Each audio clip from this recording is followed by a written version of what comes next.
दोस्तों नमस्कार, आपका स्वागत है इस YouTube चैनल पर। आज हम महाराणा प्रताप के बारे में पढ़ेंगे। राजस्थान के इतिहास में ये सबसे प्रमुख टॉपिक है महाराणा प्रताप। 1540 से 1597, लगभग 57 वर्ष। 57 वर्ष की आयु में आपका देहांत हो गया था। इस बीच में क्या हुआ उनके साथ, पहले देखते हैं जीवन परिचय। आप उदय सिंह वही जिसको पन्ना दाया ने बचाया था। उदय सिंह तथा जयवंताबाई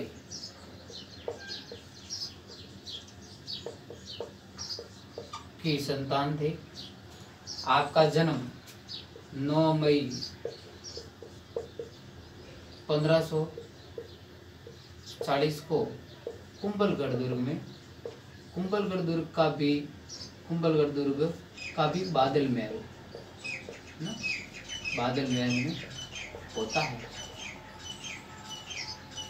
वैसे उदय सिंह की एक और पत्नी थी,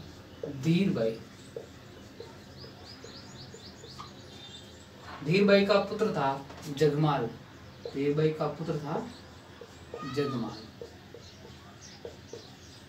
धीरबाई चाहती थी कि जगमाल मेवाड़ का शासक बने।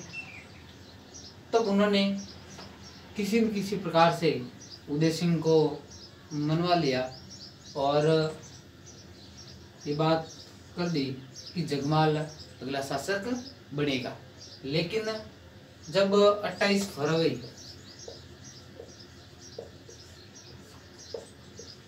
1572 की बात कर रहा हूँ मैं, उस समय होली का दिन था।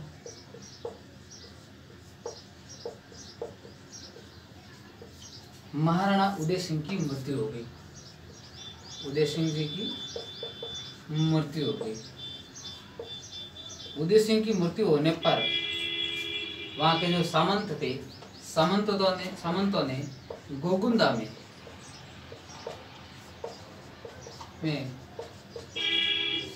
प्रताप को राजा घोषित कर दिया। अब प्रताप के राजा बनने के बाद कई सारी समस्या थी प्रताप के सामने। एक तो इन्हीं का ही भाई जगमाल इनके विरोध में खड़ा था। उसके अलावा उस समय दिल्ली पर मुगलों का शासन था, और मुगलों का भी वो सम्राट जो कि तकरीबन पूरे हिंदुस्तान का बादशाह था, वो था अकबर। अकबर एक महत्वाकांक्षी राजा था और अकबर पूरे हिंदुस्तान पर अधिकार करना चाहता था। हो गया था हिंदुस्तान का अधिकार, चित्तौड़ बाकी था।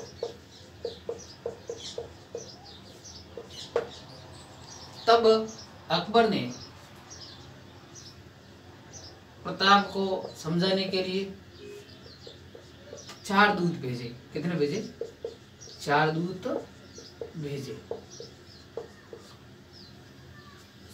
संधि वार्ता के लिए 4 दूत भेजे। किसी न किसी प्रकार से अगर प्रताप मान जाए तो ठीक है, नहीं तो फिर अंजाम क्या होगा वो बाद में देखा जाएगा। तो 4 आदमी भेजे। एक भेजा 1572 में और बाकी वाले 3 भेजे वो 1573 भेजे। इसका एक ट्रिक है, वो है जम्मा भट्टो। 1572 में जलाल खां कुरैशी एक संधि वार्ता का प्रस्ताव लेकर के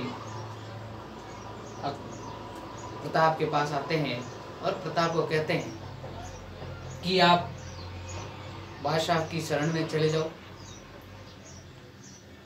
आप बादशाह की गुलामी स्वीकार कर दो लेकिन किसी प्रकार से अकबर की इस बात से महाराणा प्रताप को संतुष्ट नहीं हुआ। दूसरी बात, उस समय प्रताप के सामने अकबर ने एक दूसरा आदमी भेजा जो कि मां से मान सिंह को भेजा। मान सिंह वो कुंवर मान सिंह भगवान दास के पुत्र, वो उस समय बादशाह अकबर का एक बहुत ही क्या कहे उसको, मतलब अपना खुद का वो बॉडीगार्ड था। तो मान सिंह को मान सिंह जी आप जाओ, हो सकता है आपसे वो मान जाए। तो मान सिंह जी आते हैं 1573। मान सिंह जी आए, अकबर ने स्वागत किया, बिठाया, पूछा साहब कैसे आना हुआ। तो मान सिंह जी कहते हैं आप अकबर की गुलामी स्वीकार कर दो, आपका ये राज है वो ऐसा ही रहेगा, कुछ होगा नहीं, और आप एक बार उनकी शरण में चले जाओ। अकबर कहता है, प्रताप कहता है क्या बात करते हो ना, आंधी तूफान में रुका नहीं, वो कष्टों से कब टिकने वाला जो सोच लिया कर दिखलाया, ऐसा प्रताप हिम्मत वाला थे, कहीं प्रलोभन झुका नहीं, आंधी तूफान से रुका नहीं। एक वो जो कविता है वो हम बचपन में बहुत पढ़ते थे, और जब बचपन में तो एक दिन 10 बार ये कविता पढ़ते थे। यानी वो कहाँ रुकने वाला है। महाराणा प्रताप ने सिरे से खारिज कर दिया, नहीं साहब अपने नहीं चलेगा, हम तो चाहे कुछ भी हो जाए लेकिन हम अकबर के दीनता स्वीकार नहीं करेंगे। जब मान सिंह जी वापस मुगल दरबार में पहुंचते हैं, तब अकबर पूछते हैं क्या हुआ, तो के साहब वो माने तो नहीं। तो मान सिंह जी के पिताजी भगवंत दास जी, पिताजी का नाम क्या है, भगवंत दास है ना। जब माँ भ से भगवंत दास जी कहते हैं आप मान सिंह जी के पिताजी आप जाओ। तब 1573 में मान सिंह जी के पिताजी भगवंत दास जी प्रताप के पास जाते हैं, वही सिंधी वार्ता लेकर। प्रताप देखता है कि भाई बहुत बढ़िया किया, कैसे आना हुआ आपको। तब कहते हैं कि आप शाही चरण में चले जाओ। भगवान दास जी को महाराणा प्रताप कहता है सब क्या हुआ, ये पिछले कुछ दिन में क्या हो रहा है। एक बार जलाल खां जी आए थे, 2-4 दिन पहले आपके पुत्र को भेजा, आज खुद है, ये क्या है। मैं अकबर की दीनता स्वीकार नहीं करने वाला हूँ, आप कुछ भी करो मैं दीनता स्वीकार करने वाला नहीं हूँ, आप यू टर्न ले लो, तुरंत आप चले जाओ यू टर्न। तब भगवान दास जी वापस जाते हैं, और अब अकबर है अपना जो नवरत्न है, अपना नवरत्न टोडरमल, सबसे विश्वास पात्र टोडरमल, उसमें पूरा अधिकारी हुआ करता था टोडरमल पर जमा बटो तो से टोडरमल को भेजते हैं कि सब आप जाओ। टोडरमल यहाँ आता है और आकर के बातचीत करता है। प्रताप कहता है आज के बाद किसी भी बादशाह के आदमी को मेरे यहाँ आने की इजाज़त नहीं है, मैं किसी प्रकार से अकबर की दीनता स्वीकार करने वाला नहीं हूँ, आप भले ही अपने बादशाह से बोल दो। इन्होंने कहा युद्ध होगा साहब, तो कि युद्ध से हम डरने वाले नहीं हैं, मैं युद्ध से डरने वाला, भले ही युद्ध हो तो भी हम तो तैयार है, मैं मातृभूमि के लिए कुछ भी करने को तैयार हूँ। तब अब जो ये बात तो फिक्स होगी कि युद्ध तो होना ही है। युद्ध कब होगा, अब युद्ध होना लगभग फिक्स हो गया। उधर अकबर है,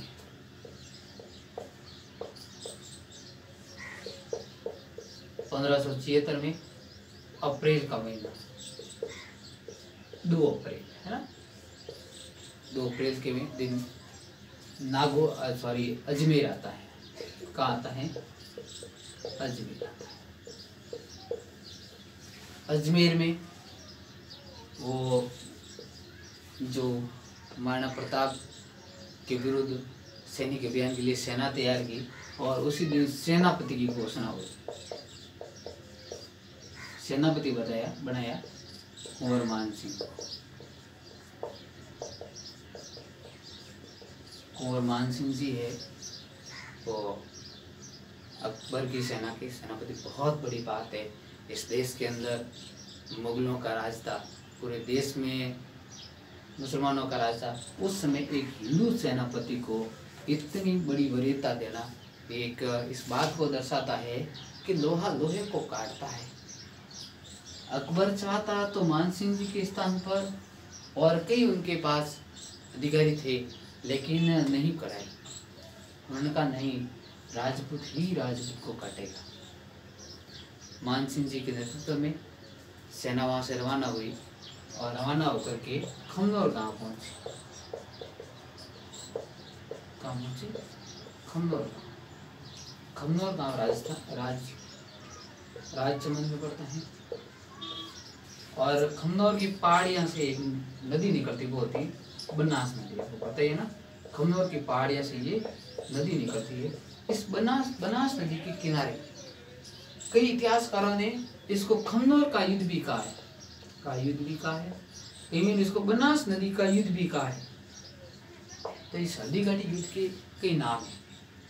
बनास नदी घाटी में जाकर के अपना डेरा डाल दिया। उधर महाराणा प्रताप ने भी अपनी सेना तैयार की। और सेना लेकर के दोनों हैं वो आते हैं 18 जून 1576। इधर मुगल सेना है। सेनापति कौन है? मान सिंह जी। इधर प्रताप है। प्रताप की सेना का सेनापति है हकीम खां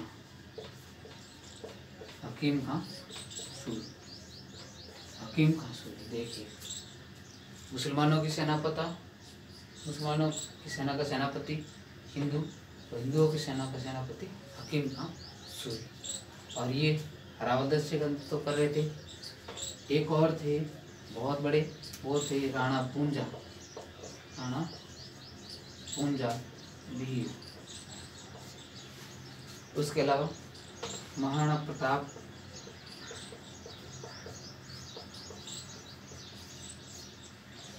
के भी अन्य सैनिक युद्ध के लिए आ गए। अब हो गई युद्ध की तैयारी। युद्ध शुरू हो जाता है। शुरुआती घंटों में लगभग 2 घंटे में इन दोनों के मध्य इतना घमासान युद्ध होता है कि मुगल शाही सेना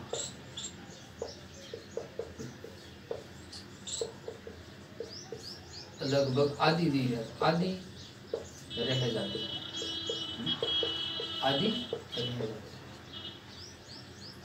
इधर प्रताप अपने सूरवीरों के साथ मुगल सेना का सफाया कर ही रहे थे। उसी समय मुगल सेनापति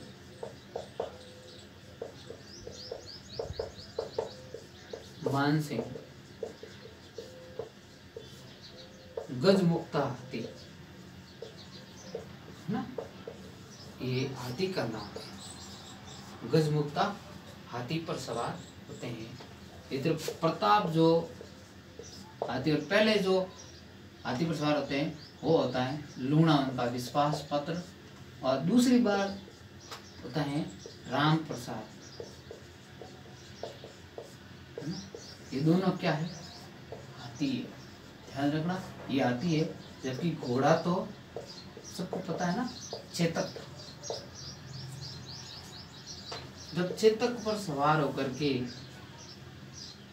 महाराणा प्रताप गजमुक्ता हाथी की तरफ वार करते हैं तो कहते हैं हाथी पर मान सिंह जी बैठे थे, उनके आगे महावत बैठा था। वो महावत नीचे गिर गया और महावत मारा गया। मानसिंह जी बच गए। जब घोड़े ने ऊपर चढ़ा, नीचे जब पैर करे तो उस समय हाथी की जो ये छूंड है ना, छूंड में एक जहरीली तलवार बंधी हुई थी। वहां से इस चित्त के पैर को थोड़ा बहुत घाव लग गया। घाव लगते ही चित्त को पता चला कि ये घाव बहुत जहरीला है। अब हो सकता है कि अब प्रताप को यहाँ से सुरक्षित जगह ले जाना है। तो प्रताप के जो राज चिन्ह, अब ये बहुत बड़ी बात है। उस समय ये इलेक्ट्रॉनिक मीडिया नहीं था, न इतनी टेक्नोलॉजी थी। देश का जो राजा था कभी कभी जरों के दर्शन देता था, पता ही है ना, कभी जरों के दर्शन था। और बहुत कम लोगों ने किसी राजा को प्रत्यक्ष रूप से देखा होगा, और प्रत्यक्ष रूप से देखा नहीं था, इसलिए इनके राज चिन्ह हुआ करते थे। जो राज चिन्ह मुकुट पर शरीर पर पहनने वाले राज चिन्ह थे, वो राज चिन्ह जो पहनता वो राजा माना जाता था। जब प्रताप को चोट लगी और प्रताप वहां से निकलने, उस समय झाला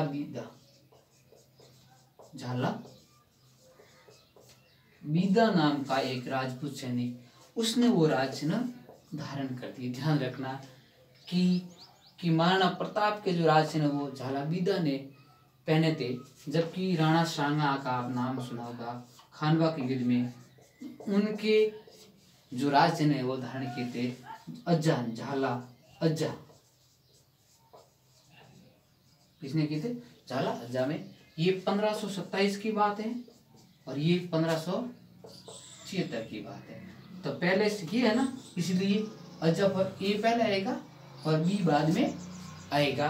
तो राणा सांगा के साथ तो झाला अज्जा और महाराणा प्रताप के साथ झाला बीदा। झाला बीदा ने वो राज चिन्ह धारण कर दी और युद्ध लड़ने लगे, क्योंकि उनको पता था कि अगर प्रताप यहाँ उपस्थित नहीं होंगे तो राजपूत सैनिक है वो भी भाग जाएंगे। तो झाला बीदा ने वो राज चिन्ह धारण किए। सैनिकों को लगा कि अब महाराणा प्रताप अपने सेना का नेतृत्व कर रहे थे। उसके बाद अब युद्ध है वो पहाड़ों की ओर, झाला बीदा उसको पहाड़ों की ओर ले जाते हैं युद्ध को, है ना। हकीम कांसूर नेतृत्व कर रहे थे, पहाड़ों की ओर ले गए और पहाड़ों में ले जाने से मुगल सेना थी वो पहाड़ों में युद्ध करने के लिए पारंगत नहीं थी। इस वजह से ये युद्ध यहाँ अनिर्णित समाप्त होता है। उसके बाद महाराणा प्रताप हैं वो रिकवर हो जाते हैं और रिकवर होने के बाद उधर बादशाह अकबर भी 3 बार अभियान भेजते हैं शाहबाज खां के नेतृत्व में। तीनों बार उनको सफलता नहीं मिलती है। अंतिम अभियान जो करते हैं वो करते हैं 1582। कब करते हैं? 1582 में अंतिम अभियान महाराणा प्रताप के विरुद्ध अकबर करता है। उसके बाद मेवाड़ की तरफ देखता भी नहीं है। वो था दिवेर का युद्ध, है ना, दिवेर का युद्ध। दिवेर के युद्ध में तो हुआ 1582। इस युद्ध में भी महाराणा प्रताप ने मुगल सेना को धो दिया, मुगल सेना को हरा दिया। इसके बाद इसी युद्ध को ही मेवाड़ का मैराथन कहा है, मैराथन कहा है टॉट ने, कर्नल जेम्स टॉट ने इसको मेवाड़ का मैराथन कहा है। जबकि हल्दी घाटी युद्ध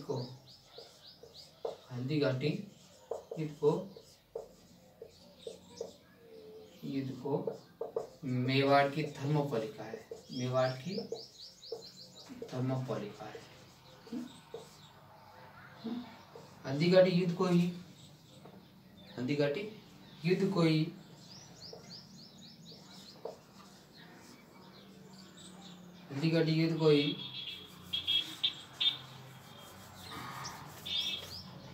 उसके बाद अब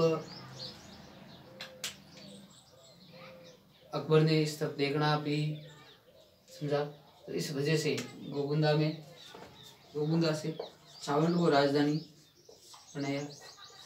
अब महाराणा प्रताप के अंतिम जो दिन थे, कोई युद्ध नहीं हुआ। 19 जनवरी 1597, आप 1597 में कंफ्यूज मत होना, ये ईस्वी सन है, ध्यान रखना, ये ईस्वी सन 1597, जबकि विक्रमी संवत 1597, मैंने आपको पहले ही बताया कि विक्रमी संवत 1597 में तो हुआ था जन्म, ईस्वी सन 1597 हुई है मृत्यु। ये एक प्रकार का संयोग है। और हमें पता है कि 57 वर्ष जो विक्रमी संवत है वो ईस्वी सन से आगे चलता है।